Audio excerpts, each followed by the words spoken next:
Quand vous voulez. Chaud. Ah là là. Hey yo, c'est Cognitif. Salut MC Derek, Easy Peasy.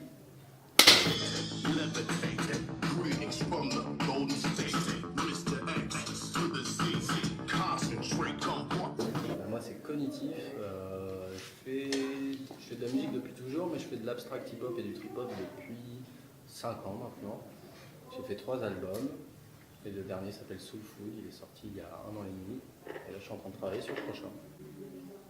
Voilà en gros. Et je m'amuse bien, je suis bien content, ça me plaît. Voilà. Et moi c'est MC Derek, et je joue dans un groupe qui s'appelle Easy Peasy, qui fait du swing hip-hop. Et je rappe depuis 4-5 ans aussi. Moi avant j'étais plus chanteur que rappeur. Et je me suis mis tranquillement à la discipline. Et puis j'ai rencontré Cognitif sur un festival cet été, Belle d'honneur. On a un univers un peu similaire du coup. Ouais. Et puis en plus on s'entend bien. C'est ça. On a été se guetter pendant les balances des uns des autres et puis Voilà. on s'est dit vas-y. On va essayer des choses ensemble. C'est ça.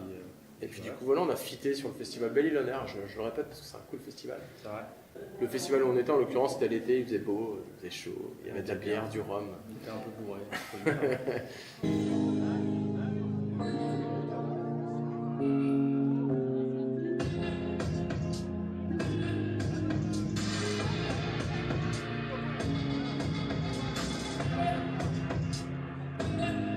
Moi, je peux faire une musique en quelques heures, comme je peux en faire une en 2 mois, 3 mois, tu vois, il n'y a pas vraiment de règle de construction en fait.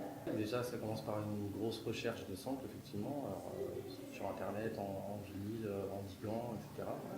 Et puis, effectivement, tu trouves des vieilles musiques où il y a des petites parties qui t'intéressent, tu t'y mets directement, alors ça peut prendre, voilà.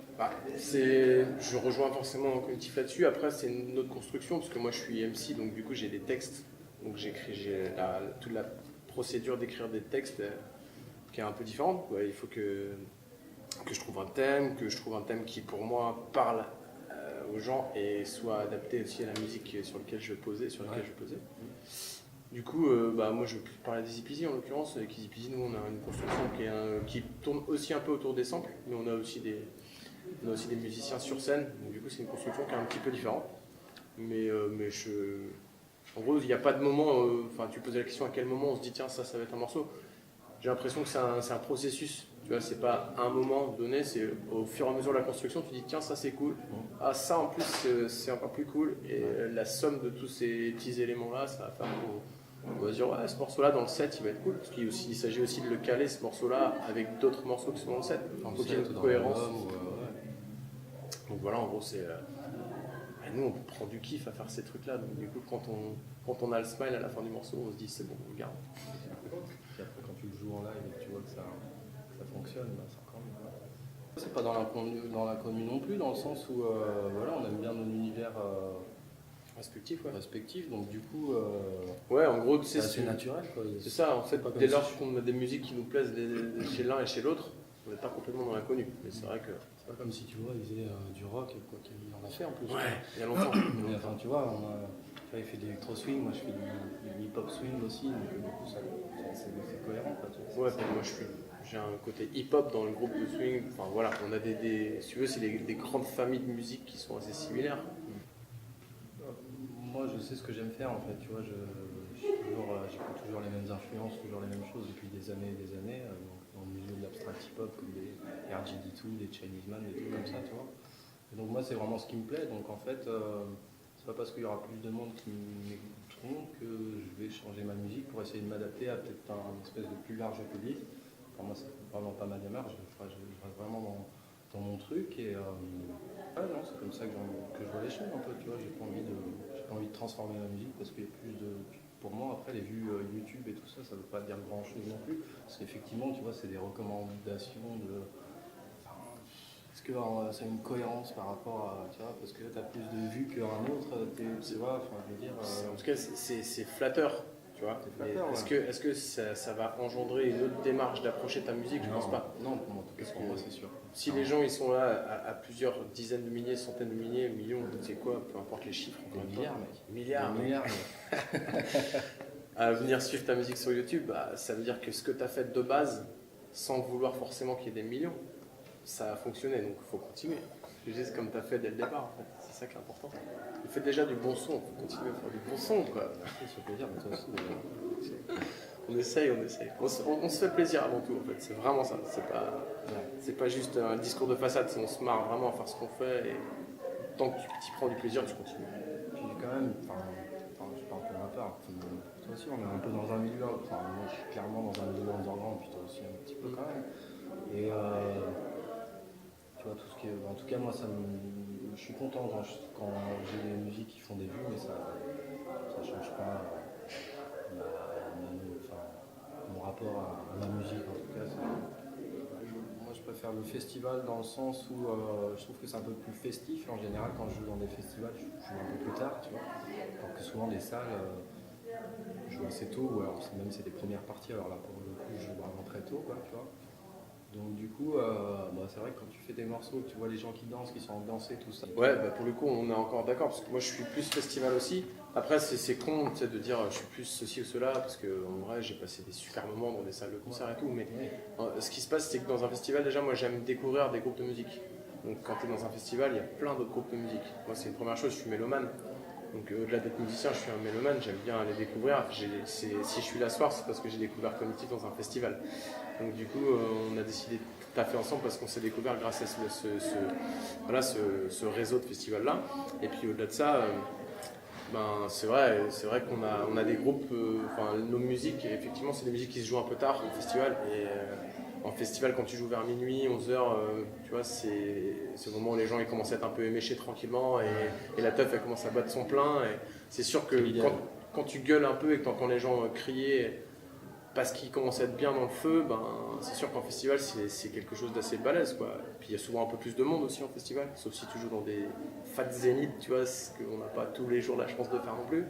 Donc voilà, le festival c'est une ambiance, c'est un univers bien à part, un festival. C'est ça que je trouve un peu plus cool.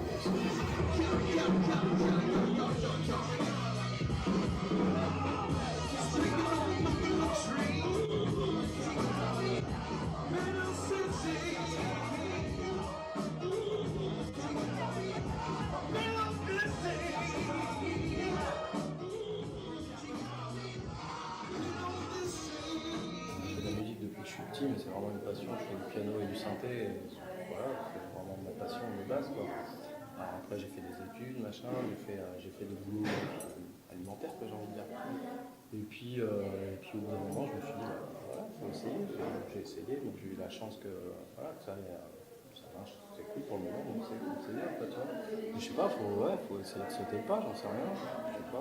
Ouais, c'est encore une fois, j'entends carrément la question et en même temps c'est toujours difficile d'y répondre.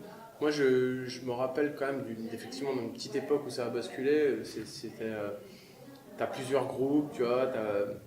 Moi, concrètement, si je dois parler simplement, en fait, on est soumis un peu à différentes règles dans la musique.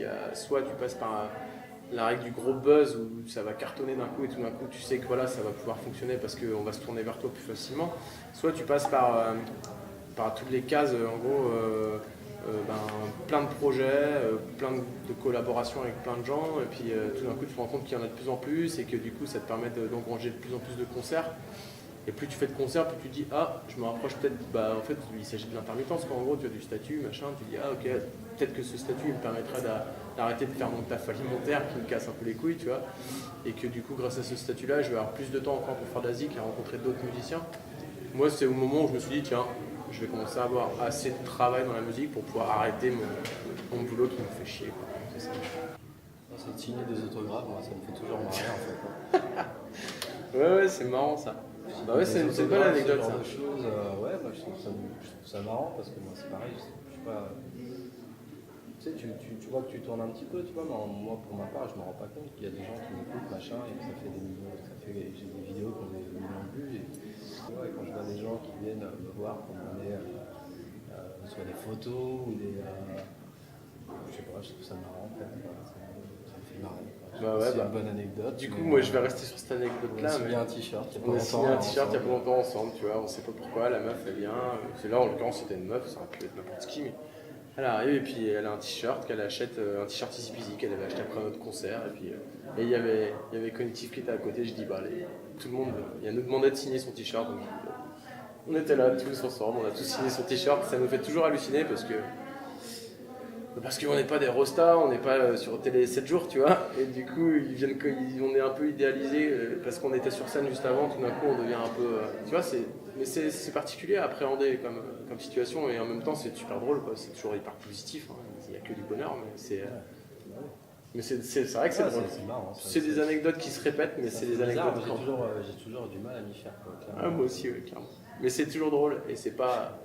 Ah, de JJ, quand même. Ouais, on peut. 2J Tu veux dire Tu veux dire bonjour bonjour sur l'interview? Grave. Allez. Mesdames et messieurs YouTube, Doji C'était Salut. génial. J'adore trop ce que fait ce mec. J'adore ce que fait ce mec. Moi j'aime ce que Tout le monde sait, ce mais mec. en fait, c'est génial, quoi. C'est pourquoi? C'est pour YouTube? Ouais, c'est ça. Eh ben, big up et big up à mon poteau cognitif. Ça. Ah, je vous laisse bosser. On se la raconte pas, c'est juste que c'est drôle après un concert, le mec il vient te demander un autographe ou prendre une photo, un petit selfie avec toi, comme c'était le cas tout de suite avec Doji. Quoi, tu vois. C'est très marrant. Faites du bruit pour Cognitive, s'il vous plaît.